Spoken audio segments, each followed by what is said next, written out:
Hey, welcome to the show, everybody. My name is Mike. This is the Leadership Toolkit, and I am excited to get into a conversation today. As you know, on this show, I have the opportunity to interview some absolutely just fantastic leaders, people from all different verticals of business, people that have different experiences. We talk about their wins and their losses, their successes, their failures, with the goal in mind to help you grow yourself and therefore grow the people that are around you in your life and in your business. So today is no different. I'm really excited. Man, we had lots of smiles and just great conversation beforehand. I am very excited to have the amazing Rebecca Fitzsimmons on the show. She is a holistic leadership coach, which I'm going to have her define for you. She's a mindset coach, a podcaster, a keynote speaker. She has got tactical leadership experience. She runs a website called Tactical Harmony, and she's got her podcast there. She's got an upcoming book. I am thrilled to welcome the amazing Rebecca Fitzsimmons to the show. Welcome, Rebecca. And the one thing, I think this is so cool. She is a former NCIS Special Agent. So she was leading like teams in high stress, low fun situations. And so she's going to bring that experience to us today on the Leadership Toolkit. Welcome, Rebecca. Thank you, Mike. I am thrilled to be here. Thank you so much for having me on the show. Absolutely. Well, if you would take a couple of minutes and if you would expand, if you can fit, 20 years of amazing leadership experience into about 3 minutes, if you would just walk us down the path, what's sort of your business or military background, your leadership background? How did you get to where you are and what are you doing now? Yeah, thank you. So I'll just provide a high-level overview of my professional trajectory, which is a bit unconventional because where I started is not where I ended up, which is it's a beautiful lesson that I like to share with so many. But I started out getting my degree in forensic and investigative science. So I had that inquisitive, Awesome. curious mindset. And I just, the gotta figure it out mentality, if you will. So that led me ultimately to becoming a special agent in the federal government. Most of my years, about 15, were with the Naval Criminal Investigative Service, also known as NCIS, not the TV show. Although I have consulted with the TV show, I have consulted, but Really? I have, yeah. They're incredible. The team, the producers, the actors, they really try to mirror our cases and make it as real as possible. But That's I'd say, awesome. yeah, it's a real cool experience. And a short tour with the Air Force Office of Special Investigations. That's where I started my special agent career out in Las Vegas, Nevada, at Nellis Air Force Base. One note I'd like to distinguish is we're civilian federal agents. So I am not active duty military. I was not in the military service, although I have deep appreciation. I'm married to a veteran. Obviously, I spent the majority of my professional experience serving the military. So just wanted to clarify that. Sure. And then I got to a point. So I entered the leadership ranks and, NCIS took me around the world. So I was blessed to serve in several different field offices across the United States. I did a tour in our Europe and Africa field office where I was stationed in Italy, and I was able to support all the many countries in Europe, to include Romania and Ukraine and the Netherlands. Just incredible experiences. Then I got to a point, Mike, in my leadership and my professional career with NCIS, where I started to ask myself a series of questions. And I truly believe the quality of questions we ask ourselves determine the quality of answers that we get. And I love serving. It speaks to my soul. I'm like, well, what if I served in a different capacity? Another, pick your alphabet soup federal government agency, or what about the state? Or what about if I went to the corporate world and private sector? And what if? And ultimately, I made the leap and I joined a tech company in the private sector. And throughout all these experiences, I saw firsthand how holistic leadership is the answer to every single challenge and mindset. And I don't care what culture you're from, what country, what industry, what sector, what position, it conquers all, no matter what you're faced with. And I have been faced with crazy crises for everyday change management in tech. And I saw it. And so it was really that inspiration and that holistic leadership that was the essence of my business, Tactical Harmony. And now I am a holistic leadership and mindset coach, and I am able to serve others on a global scale with all things holistic leadership and mindset. So that's the 5,000-foot view of Rebecca and her professional trajectory. I love it. Absolutely love it. So, I mean, just starting right off, that it is so cool to have you on the show and your background and your experience and just I don't even know what direction we're going to head. What I would like to start with though is I'd like to know, can you define for folks, because I have, my opinion on how leadership should work, and I love your attitude of servitude, if you will, but help define for folks, what is holistic leadership when you're Yes. saying that?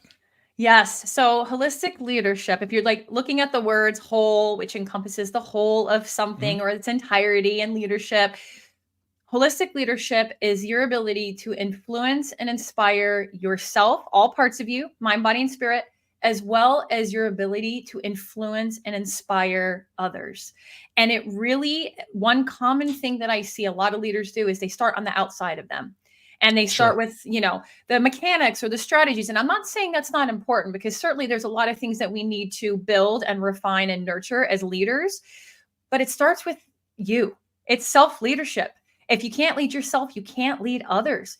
It's that self-mastery. And it's really that internal work that drives those external results. And when you've got it and you have that extreme ownership and that personal responsibility and accountability for all parts of you, and you know how to influence and inspire yourself, then you are able to translate that and do that to others on a far greater scale. So that's holistic leadership. I love it. So one of the things that you just said this, you said, hey, if you can't lead yourself, you can't lead other people. And I think I would agree with you. A lot of people go in and they start and they manage the outside stuff. They go, well, let me get all these outside things in order. And so tactically tying in your word, tactical harmony, right? Your website. Speaking of which, let me put that up on the screen. If you want one way to connect with Rebecca, make sure that you check out tacticalharmony.com. Can you do me a favor? And that's tacticalharmony.com for anybody that may be listening to the podcast later. So when you're talking about, okay, well, you got to start with yourself. A lot of people will start with the strategies. I think that was what you said. A lot of people will start with these outside strategies. Can you define for me, and based on where you're coming from, I'm really interested to hear this. What's the difference between defining the strategies and defining the tactics? Yeah.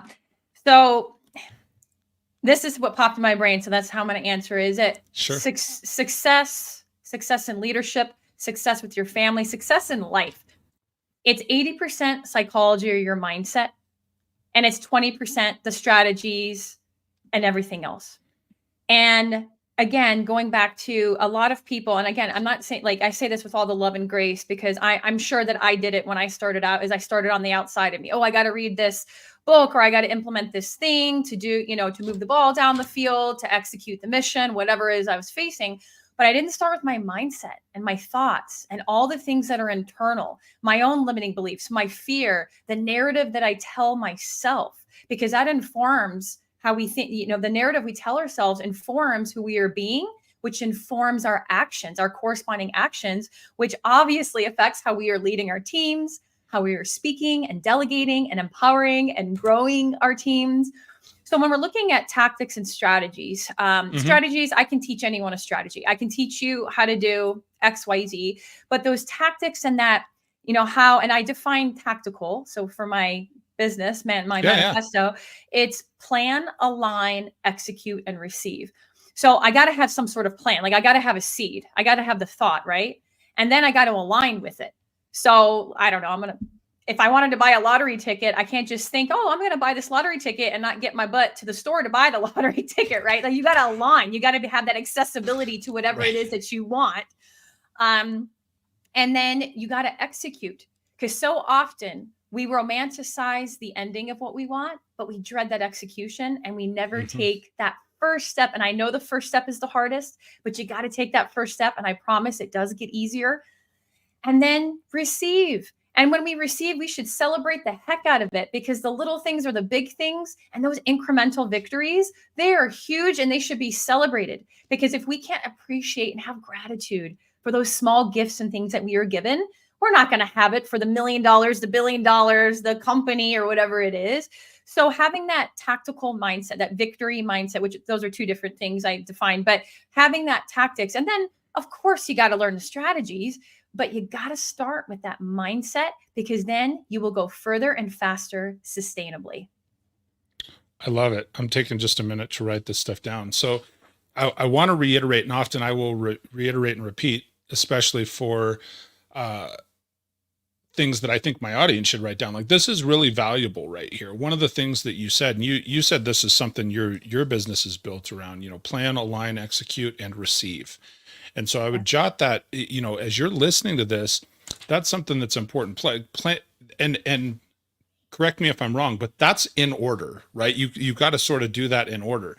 I think so often leaders will come in and they have all this fire in their belly, right? And they're all excited and they go, we're going to do all the things, right? We're going to take all these actions. We're going to execute on all this stuff. But you launch with this harebrained plan, this harebrained scheme, and you don't know if it in fact aligns with the ultimate goal and what you want to accomplish. Would you agree with that? Is that a fair assessment there? Yes, I would. And it's disheartening when you see the fire in the belly and that spirit, like, we've got this. And then it's just awareness. A lot of folks don't realize that mindset work it's a non-negotiable for all of us. And, they start on all these things. And then I'm not saying that they won't have success. And I'm not saying that they won't have achievements and, crush whatever goal that they are presented with. But eventually something's going to pop up. And they're going to be confronted with some sort of, I'll say your demons. You got to slay your dragons, slay your demons. And they're not going to know how to, this might be a hard mountain to climb. And then they start to talk different things, how they're talking to themselves can really impact this, how they're going to move and maneuver around this and conquer this challenge. And so, it really is important. And I've seen so many amazing leaders when they start with mindset, they go straight to the top. They do incredible things, have incredible feats, and it's so inspiring. And every single time it works, every single time. So when you see people, so as you're going in as a leadership and mindset coach, and you're approaching somebody, how do you, and folks, I think it's important that I'm interested to hear this from you. This is going to be an important answer. When you're going in here and say that you see, okay, this leader does need coaching, they need mindset coaching, they're not approaching this right. Where do you start? How do you approach them so that you're not just breaking their ego in half? Because everybody needs a little bruised ego once in a while, right? Sometimes you got to be able to accept it. But where do you start as a coach? And I think this is important. Let me frame this for a moment, because the people that are leaders and managers and listening to this show, so often we're very type A personalities probably. So we'll dive right in and be like, well, Rebecca, you just got to do this thing. She may not be able to receive that successfully from me being very that direct, so we got to have that candor. So where do you start when you're going in to coach those leaders? And leaders, I think you need to take note of this, because it's going to be important for when you're coaching your people. Yeah. So I will do my best to provide a succinct answer, because I have a lot of strategies and techniques. I got all afternoon. Like, how long you got? How long you got? Yeah. Okay. So, and I would be remiss if I did not come out the gate saying this first, is as I'm coming in to do that, I have the foundation built first. I don't care if it's my very first meeting with you, or if it's a team I've been leading for years, or a squad that I just inherited, because I've had all of these experiences and this has really helped inform my leadership style and my approach. I got to have that foundation, which is the relationship and the rapport. And it starts with trust and respect. So I have to build and earn that trust and respect with you first and have that relationship. And I understand that, well, Rebecca, if you just met me in the first, meeting, how do you do that? But it can't be over. You can't skip that step. You cannot skip that step. It's like when I want to build a house, I don't start with the roof. I start with the foundation. And that's a non-negotiable, is having that trust, that respect, that rapport, and that relationship. So then I'm able to tone my emotional intelligence which is for listeners that may not know that term very well, it's having that self-awareness and self-regulation, as well as my social awareness with you and my relationship management. So when I have that trust and respect, I have a stronger EQ with you. So I'm able to tune in. So when I am able to coach you and go to the hard questions like, hey, we need to have a conversation. Let's talk about this. We have that foundation built. So I'm coming and I'm leading from heart. That it's heart-centered. That I have your best interest at heart, that I'm not talking down to you. I am not better than you. We simply have different roles on the team. That's all. I have one title, you have another, but we're in this together. And what can we do to own it together? So when I say the word team, I mean that with every fiber of my being. So when we're talking about something, it's not me pointing the finger. It's what can we do? What can we do? So there's something that you can do, Mike, and there's something that Rebecca, I can do. And then we figure that out together. So it is a collaborative conversation, and we're humble, right? So at the ego, we got to detach, and we're going to have emotions. We're humans. So that's where me knowing my team comes into play, because I need to know how they're going to react. I need to know how they're going to respond, their level of EQ. All of that goes into my calculus. And I have a preparation. Like, I'm not going to go into there flying by the seat of my pants. I'm preparing for that conversation. People can talk and say a lot of things, but they're not actually saying relevant things. And again, I say that with love, but when you come into a conversation, especially one that might be a little harder for someone to hear, you need to have that preparation and that spirit, and then make sure that you're hitting those relevant points.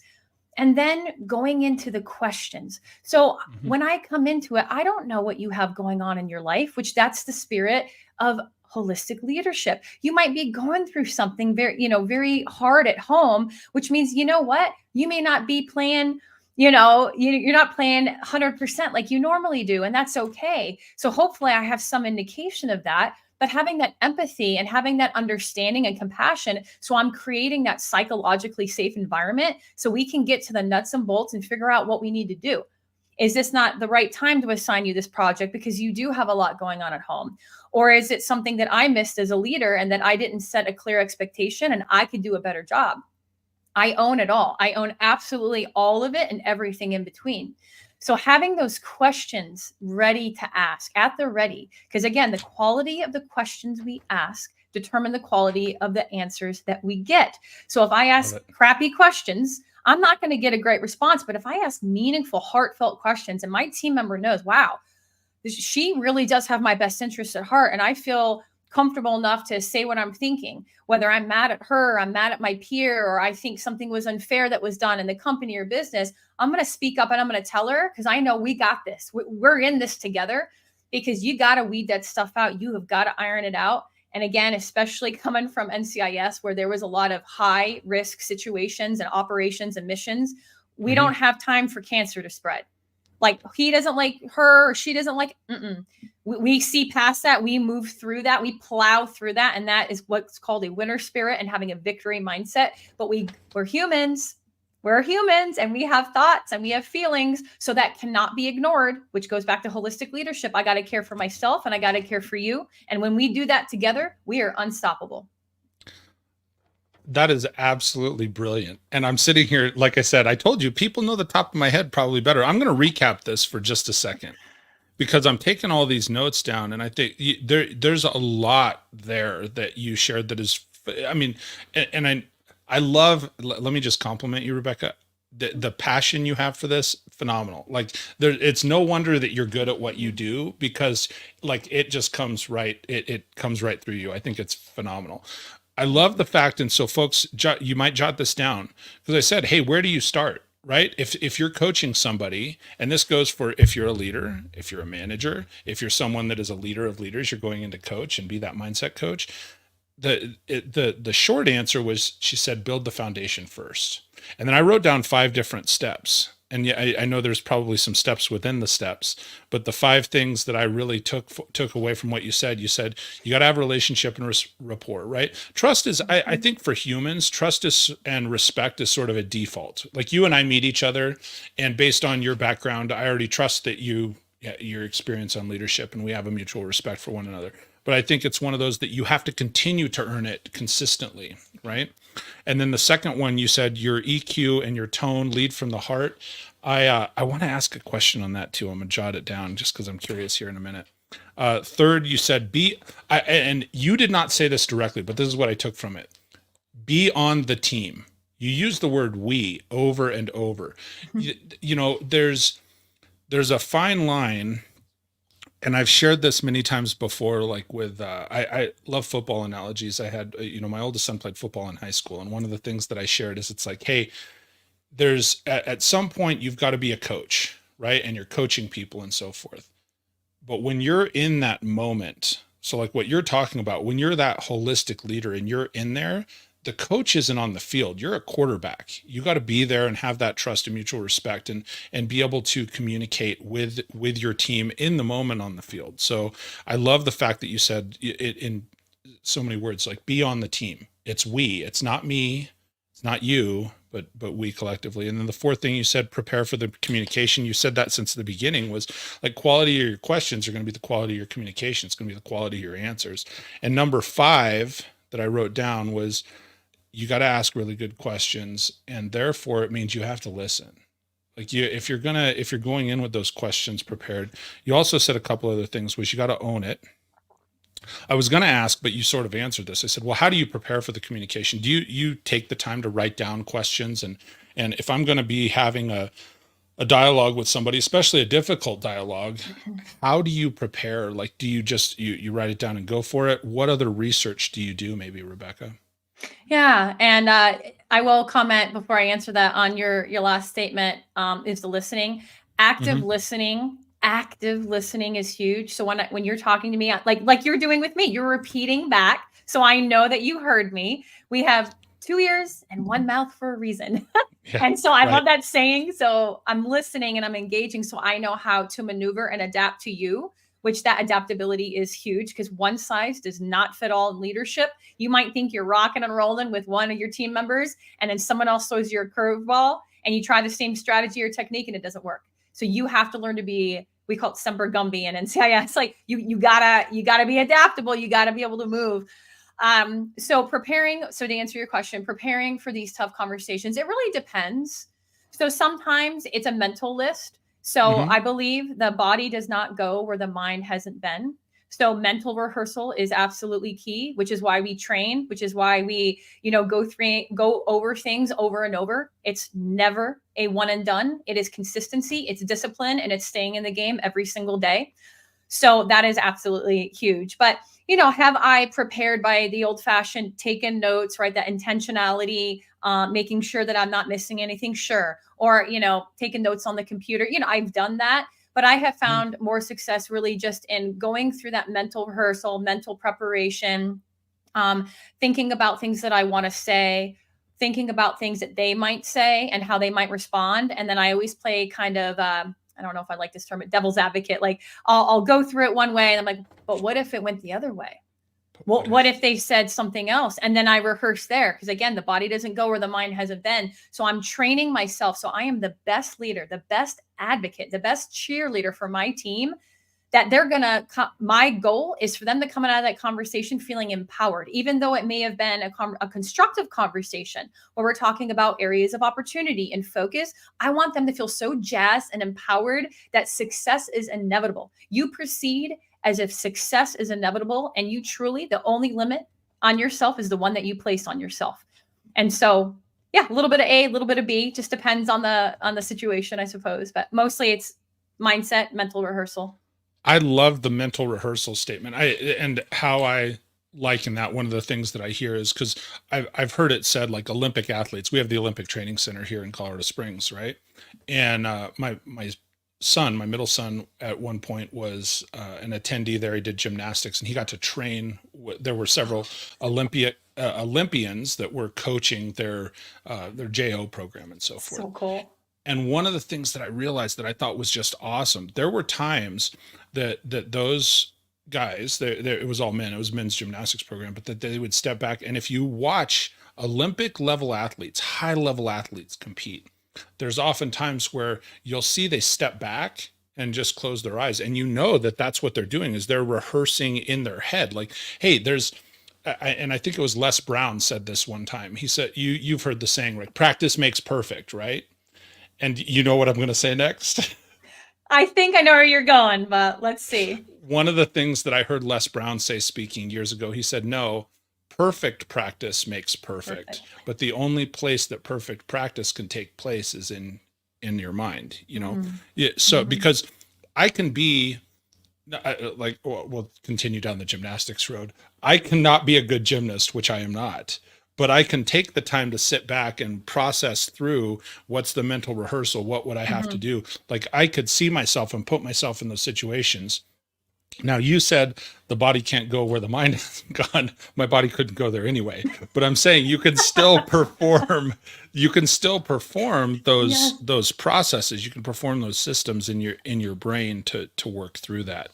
One of the other things that you brought up, and I think this ties in with the sort of mental rehearsal, and I like the way you worded this. Also, I know we're like halfway through the show. I always just start to think of these things. Make sure, folks, if you want to connect with Rebecca, let me make sure I got my banners up here. But you can check out her website. It's tacticalharmony.com. We brought that up. She's got links to everything from her website to her socials, as well as she has a podcast called Tactical Harmony, right? On your podcast, I'll ask you right after this. I'll finish introducing some of this, but 2 questions for you. Also, she's releasing a book, you said, in the next couple weeks. And it'll be out in December. Unleashed. So links to all of those items, her podcast, her book, more information to connect with her on LinkedIn. Just really phenomenal stuff. Would you do me a favor for just a moment while we're talking the plug part of it? How do you get into your podcast? What do you discuss on your podcast, Tactical Harmony? Yeah. So right now it's a solo podcast, but that's going to change in Q1. So kicking off 2025, I will be having guests on my show, but right now it is solo. And I talk about all things holistic leadership and mindset. So it's not reserved for professional growth. It's also for personal growth. And because holistic leadership really does touch all facets of your life. So Absolutely. How you lead your family, how you lead your life, how you lead yourself, as we've talked about. And it absolutely applies in the traditional sense of leadership. I'm leading a team, or you're leading a business, or whatever that is for you and where you are. Or you're leading your kids to be good people. Yes. I'm sorry to jump in, right? Or you're helping lead your spouse in a direction that you want to go. Like I get it. There's so much more, and we get into that sometimes on this show. But I love that direction, Rebecca. Yeah. I love it.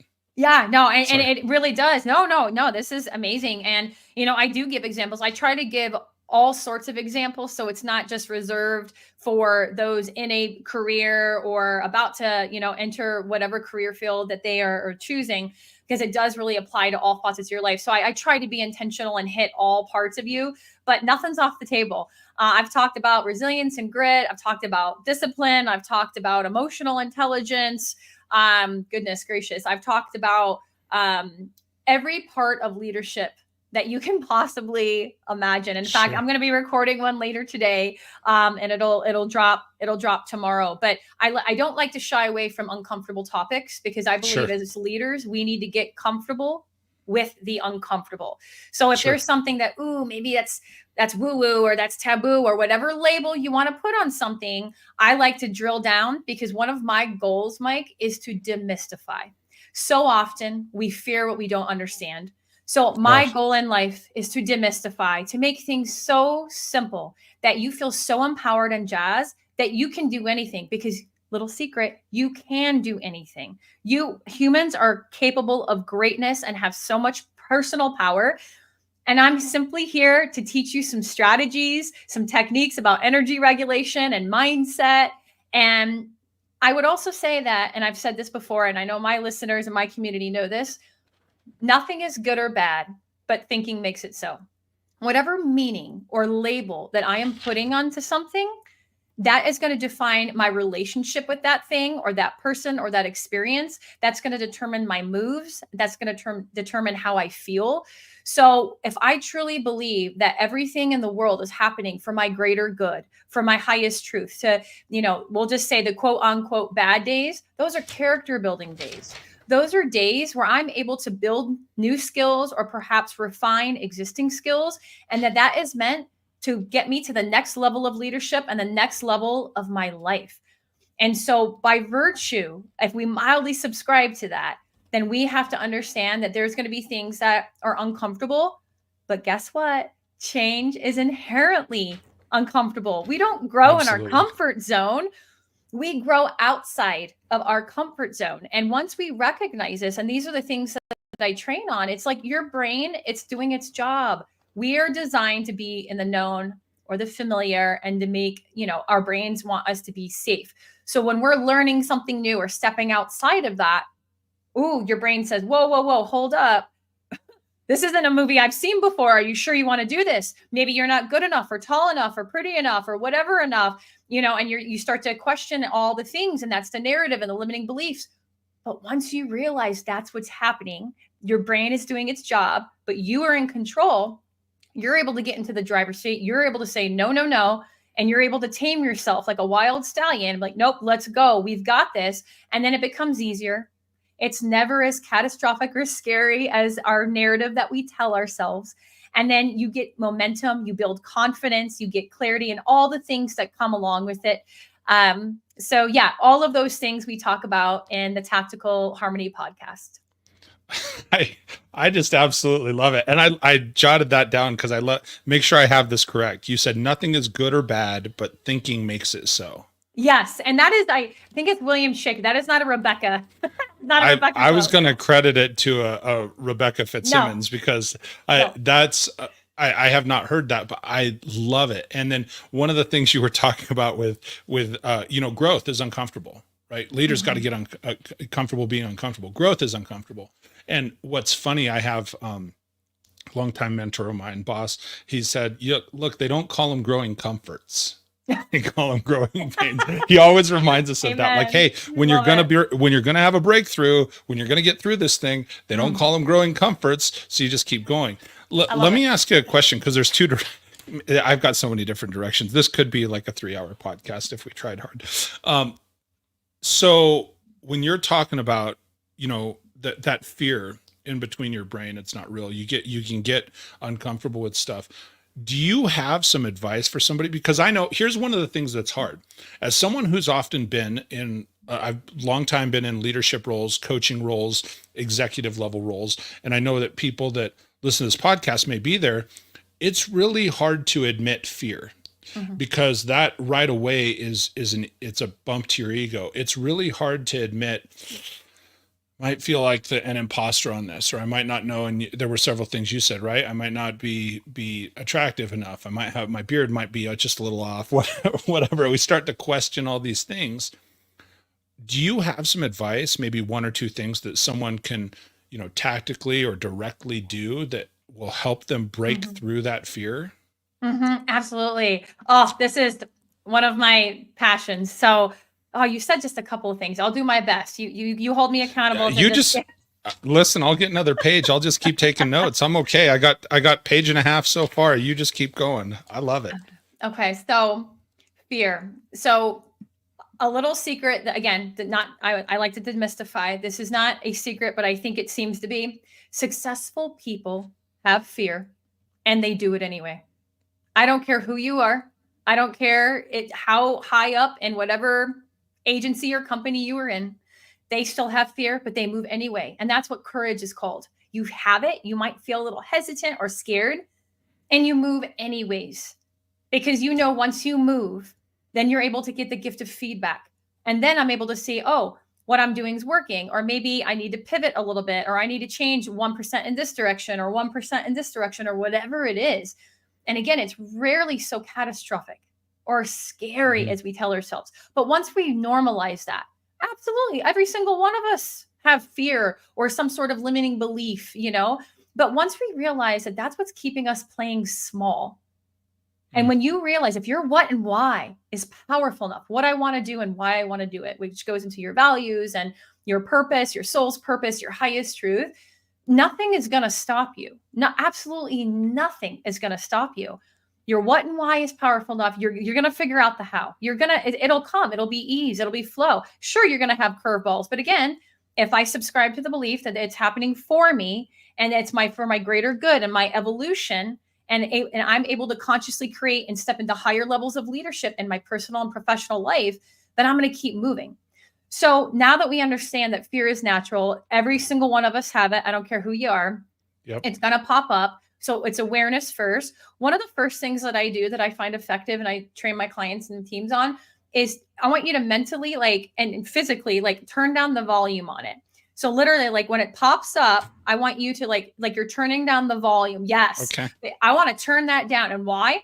Because if I want to listen to a rock station, I'm not going to listen to country. Or if I want to listen to whatever, right? So if I understand that frequency and that tuning and weird Wi-Fi signals, then I'm not going to do that. So then I'm going to turn down that volume and I'm going to tune into what I want, because what's wrong is always available, but so is what's right. And if I'm attracting what I'm focusing on, because what I focus on expands, and that's where I'm placing my life force and my energy, then I'm not going to think about the bad or the sky is falling or what could go wrong, because that's what I'm going to attract.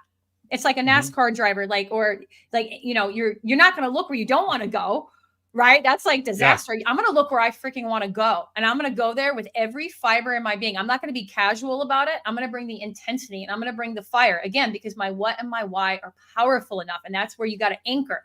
So turning down that volume, tuning into what you want, expressing gratitude, because you physically change your biochemistry. Your biochemistry changes. You got them feel-good chemicals dumping like serotonin, dopamine. When I'm thinking about, the smell of coffee in the morning, or the love I share with my husband, or the dogs right? Cheers. We're holding up our coffee cup for those on the podcast. Yeah. Where I'm so darn grateful. There's so many blessings. There's so many lessons, right? I'm grateful for the lessons and the hard things. I'm changing my brain. Neurons that fire together, wire together. I'm changing my biochemistry. I'm feeling better. I am disrupting that fear. And now it doesn't have a power over me. And then I take hands with it and I dance with it and we move together. Because again, the goal is not to get rid of it. We're always going to have it. The goal is to dance with it, to move with it. Because that's how you conquer the challenge in front of you and slay the day. I'll stop talking now. Okay, pause for a sec. I was just going to say, no, literally when you're saying that here's how valuable what you're sharing is right now. I literally got the goosebumps. I know people can't see it, but as you're saying it, for myself, that connects with me on such a deep level. And I think it's really, really powerful. And I know I'm going to repeat some of the things that you said, but in my own way, one, to make sure I get it. Secondly, to make sure that people are taking note of this, because it's important. The statement that you made, successful people have fear, but they do it anyway. And I think one of the first times, it's one of those things that when you hear it, it's so easy to articulate and it makes so much sense. I can tell you the first time I heard that almost exact statement, I was interviewing who's a good friend of mine, Subi Ghosh, and she's a very powerful vice president of a company, just awesome lady. And that was one of the things that she said. She says, I just put my head down and I do it anyway. And I'm like, it's so simple. It's brilliant. And then for you to say that, again, I don't think people really deeply understand how powerful that statement is.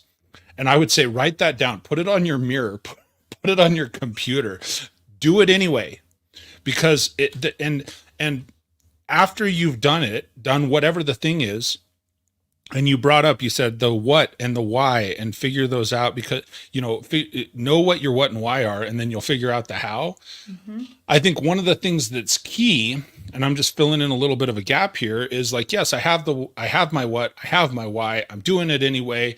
One of the things that you do have to do as a leader, as a staff member, as a person, as a human being, you do have to measure the results. Mm-hmm. Is this going in a direction that I want it to go? If it's not going in a direction that you want to go, it's okay to throw the brakes on. It doesn't mean that everything is completely broken or destroyed. And then sort of these three things that you broke down, and I'll just repeat the words to keep us moving forward. You said, number 1, awareness first. 2 is then focus. And 3 is gratitude. And I have a question for you on gratitude. because a lot of people that do really well, myself included, like I start the day with an attitude of gratitude. I start in my Bible, I start with prayer, and then I Mm. give thanks. That's my rhythm first thing in the morning. Um, how does someone have an attitude of gratitude, especially because I think so often, and if you're able to articulate this with me Mhm. here, I think so often we say, well, yeah, you just give thanks for stuff. But then that puts me in a place like I remember 12-year-old me around the Thanksgiving table. First thing we're going to do is give thanks. And you're trying to come up with this thing I'm thankful for. And it's a little bit contrived or a little bit cheesy, right? So Mhm. how do you define that? How do you flesh that out when we're saying, hey, you got to have that attitude of gratitude because gratitude will Mhm. help drive through. Can Mhm. you expand on that for me a little bit? Yes, certainly. Gratitude is something, it's so powerful. I have a full chapter dedicated to it in my book, Unleashed. It is so powerful. And very admittedly, because again, I believe as leaders, we should be vulnerable and we should share all the things in our past, the lessons, the blessings, that I call it my favorite F word, failure, all of it. I dismissed gratitude for years. I was like, okay, I'm going to journal and I'm going to take the time out of my busy day, which Mhm. especially with NCIS, I don't know when I'm coming home at night. I could be out for multiple days. What's an 8 hour, sleep? I don't know. I Sure. dismissed it. And then it kept coming up over and over and over again. And I'm like, you know what? Divinely and intuitively, because again, that is a muscle that we flex, intuition, it keeps coming up. So I'm going to pay attention to it. And I started to practice gratitude. And wow, did my life, the trajectory, the direction, everything in my life change. It was everything around you is a crystallization of what you are. Like everything is a big mirror reflecting back to you. So if I'm angry or shameful or guilty or frustrated, everything's gonna reflect that. I'm gonna get mad when someone cuts me off on the street or someone messes up my order at the coffee shop. I'm gonna find that in everything. But if I flip the script and I consciously create, because I have that personal power and I regulate my energy and my emotions, and emotions are energy in motion, emotions, and I regulate that. And I'm saying, no, body, you sit down. And I find success in closing your eyes. I really find success in closing your eyes because you got to tune out everything around you. And I Okay. really go within. I go within and I'm alone and I have that moment of introspection and I start to practice. What am I grateful for? And I think so many out there think it's some grandiose, like, oh, it's got to be like, something huge. It can be the feeling of the sheets on your skin when you first wake up in the morning. It could be the ability to have clean water when so many people don't. It can be the ability that I have my mortgage bill, because I guess what that means, I have a home and that I'm blessed with shelter, Mhm. and I'm grateful for that bill because I'm able to afford that bill. Because one thing, and this is a hard truth, a jagged little pill for many to swallow, is if you're not grateful for the small things in life, you're not going to be grateful for the bigger things. If you're not grateful for the $5 in your bank account, you're not going to be grateful for the $150,000 in your Mm. bank account, because it's all energy. It's all your relationship with all of these things. So if we change the relationship and we change the lens in which I look through, and I'm not, and I do want to make sure that I am emphasizing one point. I'm not Sure. saying it's all about positive thinking and that everything's great and glorious and amazing. And no, no, no, no. I'm not saying that. I'm saying you see life for what it is and you see it better and you appreciate everything that you were given. And by doing that, you change your state of being, because our state of being is how we think and how we feel. And that determines our actions. So if I am in radical control of how I think and feel, then I'm going to have a better day. I'm going to have clarity. I'm going to crush my goals. I'm going to start the business that I always wanted to. I'm going to ask the girl or guy out that I've been thinking about for all of these years and I never did it. I'm going to do the damn thing. And that's what we talked about, is I'm going to do it. I'm just Do going it to do anyway. it. I'm going to do it anyway. And so gratitude is the gateway to transformation. You are able to hold space to call in even greater blessings. And you will see, I have had tears running down my face some mornings when I am in that energetic state of gratitude. And I'm thinking of things that have happened in the past, like the moment I became a special agent and I was taking the oath and our constitution and the lives that I have been able to touch. I have tears running down my face. I am so grateful. Do you think that if I start my day like that, I'm going to have a good day? You betcha. Absolutely. Because, right? That personal power. But when we wake up in the morning, what's the first thing people think about? Their problems. They think about Email. the email, social media, the problems, instead of thinking about, and you have the power to switch that trajectory, to switch that lens. And you got to change you got to turn it down and change that energetic state. And if you got to disrupt yourself by getting up, I like to do jumping jacks. I'll jump, I'll do push-ups, I'll do a quick PT. Like you see successful athletes do. They jump up, they pound their chest because they're getting themselves in that energetic state. People do it before they get on the stage. I do the same thing. I'm sure you have some sort of practice, and it's something that we can all do. And once we do it, we feel better, we act better, and our lives improve almost instantly. It's wonderful. And I really like that. I love the energy and emotion. I've heard that before. Love that. I do like, and here, if you're listening to this podcast, folks, or you're watching it, one of the things, and this was another one of those little nuggets that you talked about, Rebecca, take the time to close your eyes and shut other things out. We have so much that we are bombarded by, right? Especially like this year, if you're Americans, right? The politics and all the other stuff, that everything is fighting for your attention. And the fact that you said through all of that, like, hey, just take the time to close your eyes and take a step back. And then one of the other statements that you made is, it's not about making everything positive. Mm-mm. It's about being deliberate in finding the positive things that are already there. You know, you can find some positive in everything.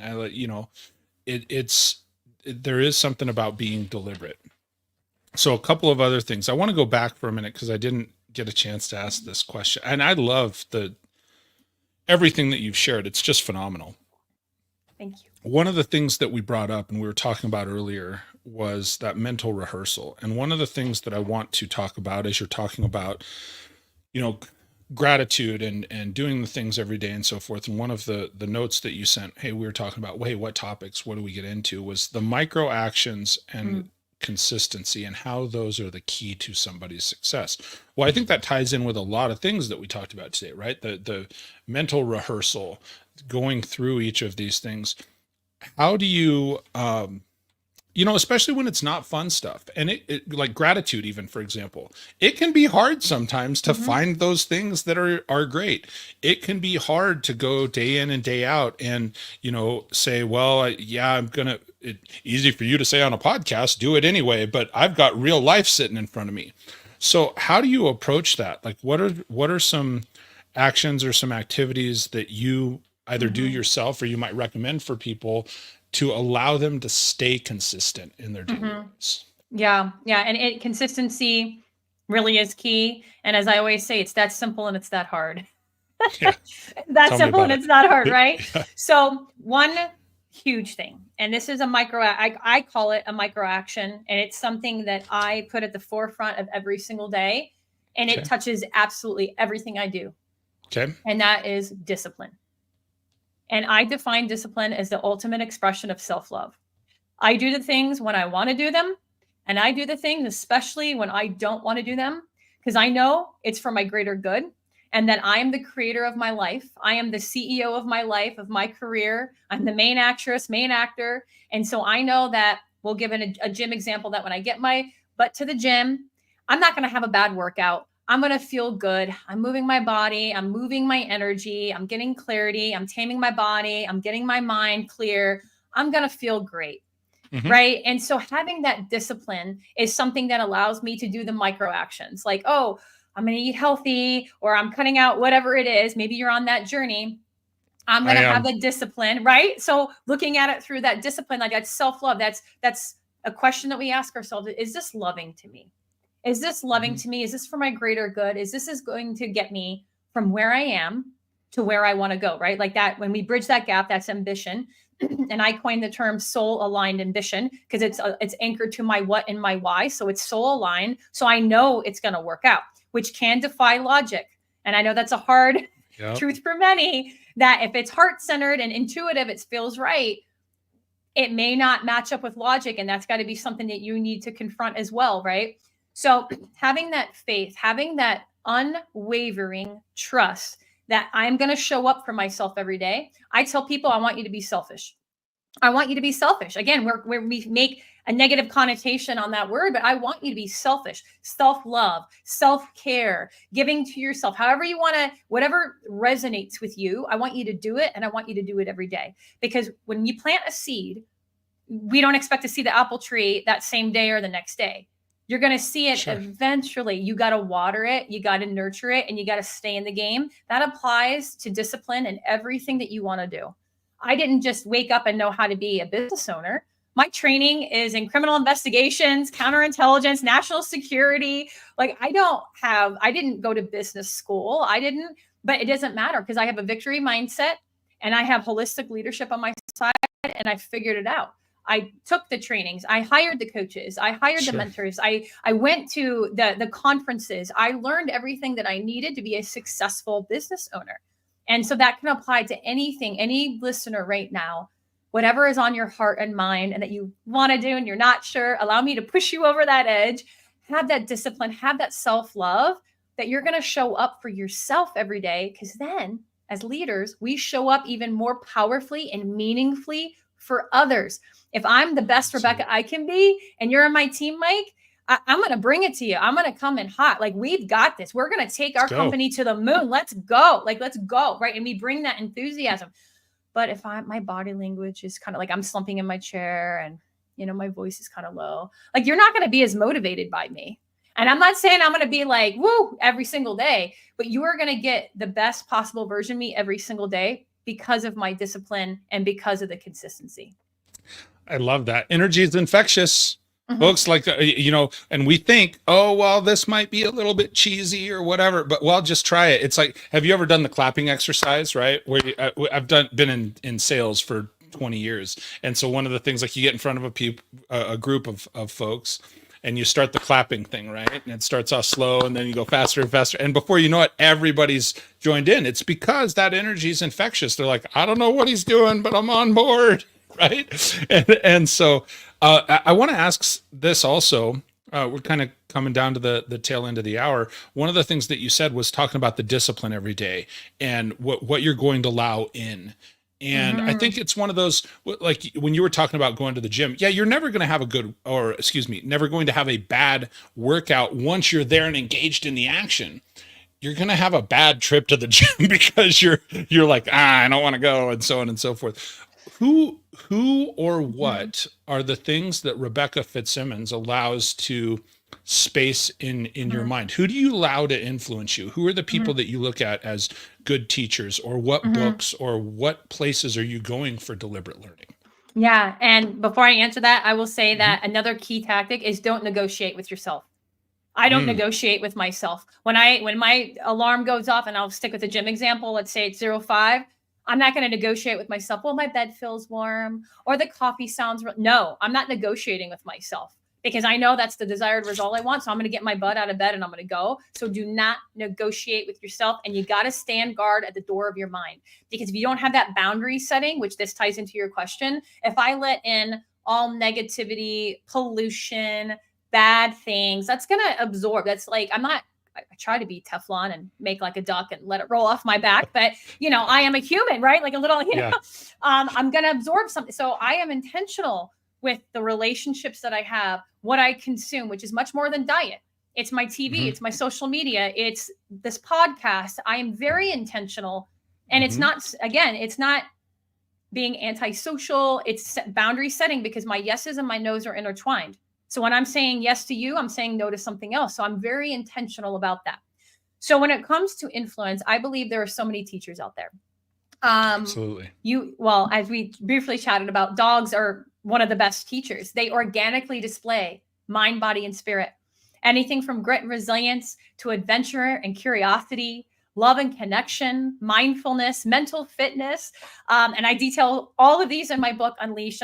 As you can tell, I'm so excited because my heart and my soul is in it. Let me put that up real quick. So one of the things, and I was going to bring this up too.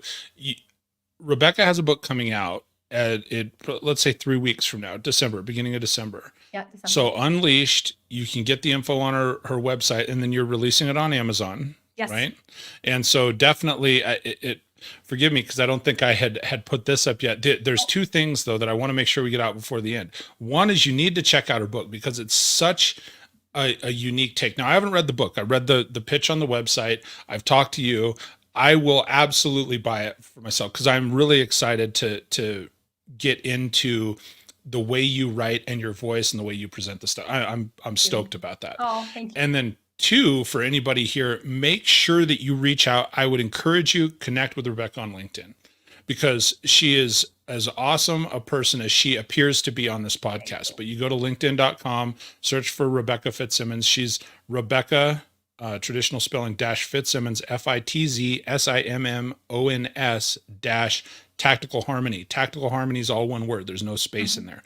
So connect with her on LinkedIn also. And I'm sorry to interrupt you. So yes, definitely keep going on what you let in and talk some more about your book. Do share about the book right now. Absolutely. Oh, thank you. I appreciate that. Was so kind. So thank you. Yes. I'm very grateful for you and this opportunity. And yeah, just to finish with the book, I derive wisdom, and I think we all should, from unconventional places, or what maybe society would say is unconventional, because everything is a teacher, right? Like everything can be a teacher to us for those lessons and blessings. And I have found so much wisdom imparted to me over the years from my dogs, and all of the things that we're talking about are lessons in the book. And I weave in how dogs have displayed this or taught me these things. I give all personal examples from when I was living in Italy to stationed in Rhode Island to California, like everywhere in between. So again, Unleashed, and yes, it will be out in December. So for humans, yes. Gosh, I mean, again, everybody, like the people that were the horrible managers out there, they taught me something. But certainly if I had to say some of the greats, Dr. Joe Dispenza, I'm not sure if you're familiar with him, but he is a New York Times bestselling author, lecturer, neuroscientist. And I really, really believe in demystifying things. Excuse me, and anchoring it back to a lot of this is science. Like it's a blend of science and art. And so from a neuroscience perspective, like even for gratitude, for example, our reticular activating system is activated when we are focusing on certain things. And it's kind of like, oh, you want the new cell phone out there. Suddenly you see that cell phone everywhere. You see it on the billboards. You're in a grocery store and you hear people talking about the cell phone. That's your RAS, your reticular activating system, like going to town. That's why it's so important on what you focus on, because I can anchor it back to your brain and your science. So what Dr. Joe Dispenza does is he is able to blend in all of those things and the power of our thoughts and meditation, most importantly. And meditation is something, it's a huge modality of what I do. I do this every single day. Again, I do not negotiate with myself. I sit down, I tune out everything, and I meditate, I go within. And it is so powerful. So he is one. And then I would say Florence Scovel Shinn. So she was back in like the 1800s, and she was this amazing teacher and a spiritual teacher. And she wrote a book called The Game of Life and How to Play It. And there was something that she said in that book. And she's got a few books out there. But it was something like, I think, Mike, you said it earlier, like you hear something and it sounds so simple and then it resonates with you. For me, it was something in this book that resonated with me. And I almost call it, excuse me, like a spiritual awakening.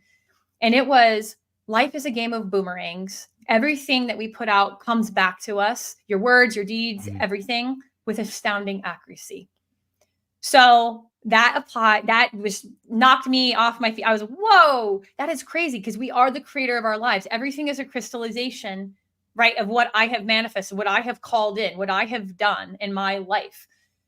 And so if I don't like something, I have the power to change it. I'm not stuck. I'm not subscribing to a belief that, well, this is just how life is. No. Because humans are meant for greatness, and I am meant for greatness, and you are meant for greatness. So it's tying in your self-worth and having that, creating that conscious creation mentality, and knowing everything that I'm putting out is going to come back to me, which means my thoughts. It starts here. Everything around us started with a thought. This coffee cup, my mug, my glasses, it was a thought in someone's head. And so once we recognize that power and our personal power, we're able to transcend struggles. We're able to get from where we are to where we want to go faster and sustainably, which holistic leadership gives us the gift of these strategies. They're timeless. They're tried Sure. and true. So I would say Yes. Florence Scotian, Dr. Joe Dispenza. There are two. There's many other greats out there, but those are two. No, that's wonderful. And they're unique ones because, oftentimes I'll be having discussions and we'll get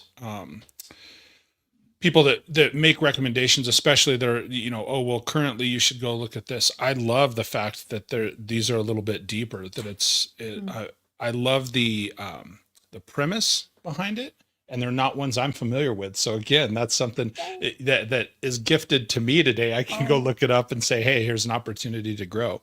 So if you would do me a favor, we're just over an hour, which I've got all afternoon, but with respect for everybody's time and your time, Rebecca, if a couple of things, I've mentioned this several times in the show, but definitely connect with Rebecca Fitzsimmons on LinkedIn. Look up Rebecca Fitzsimmons, Tactical Harmony. She'll come right up. Go to her website, tacticalharmony.com. You can get to the podcast from there. You can look at her new book coming out from there. You can connect with her and her other socials on there. I think we're connected on Instagram. We talked beforehand as well. Twitter. So just an absolutely phenomenal human being. And you have brought so much wisdom and so much insight. And I've got, pages quite literally there on some of the other stuff of notes and items I'll share in the show notes and so forth. So thank you for just everything that you came with today. It's awesome. And do me a favor. Do you have any final thoughts you'd like to take us out with? And then I'll take us out of the show. Yeah, thank you. And before I answer, I just thank you for this opportunity to be on your amazing show. And I am so grateful for you, your platform, all the amazing work you do, and everyone listening here. I believe it's, for a reason, right? The coincidence, nah, you're here for a reason. So I will leave you with this. Whatever is on your heart and mind, do it. Pay attention to where you daydream, because those are the things like, oh, I don't know where to start. I ask you, what do you daydream about when you're walking the dog around the block, when you wake up in the morning, or you just have that moment of, in between calls or whatever it is you might be doing? What do you daydream about? What's on your heart and mind? Do those things. You are capable of absolutely anything, and you can break through that glass ceiling and any limiting belief that you have. And there's amazing people out there that can help you with that. And just know that you are worthy and you are capable of absolute greatness. Powerful words to take us out. Thank you, Rebecca. If you would just hang out for a minute and I will close out the show. Thank you again for joining me today. Folks, that's going to bring us to a close for another episode of the Leadership Toolkit. Man, huge shout out and thanks to Rebecca Fitzsimmons. Just a wealth of knowledge. Her and I are aligned on so many levels. It's really fun to talk about that stuff because she's got a different sort of approach than what I may have, but it comes down to the same processes and that same just awesome and advantageous knowledge that she's sharing with everybody. So do me a favor, as I've mentioned several times in the show, make sure and check out her website, check her out on LinkedIn and connect with her. Definitely check out the book. When I say that stuff, I mean it. I'm going to get myself a copy because I'm excited to have a different take on leadership. And one other thing, please throw some thumbs up on the show. Make sure you share the show with somebody, because one of the ways that the word gets out and you're able to share all of these awesome guests' tremendous amount of knowledge is share the show. And most importantly, share the show with somebody that you know it would make an impact for, right? It's one thing for you to listen to it and go, oh, this is awesome, or throw it out there on my social media. As Rebecca was talking, be deliberate. If you know somebody that this is going to impact and connect with, share it with them, because she shared so much awesome insight today. Anyway, it's really appreciated. And for everybody here, thank you. I know your time is valuable. I appreciate that you took some time to spend it with us this afternoon on the Leadership Toolkit. Until we speak next, stay great. We'll talk soon, everybody.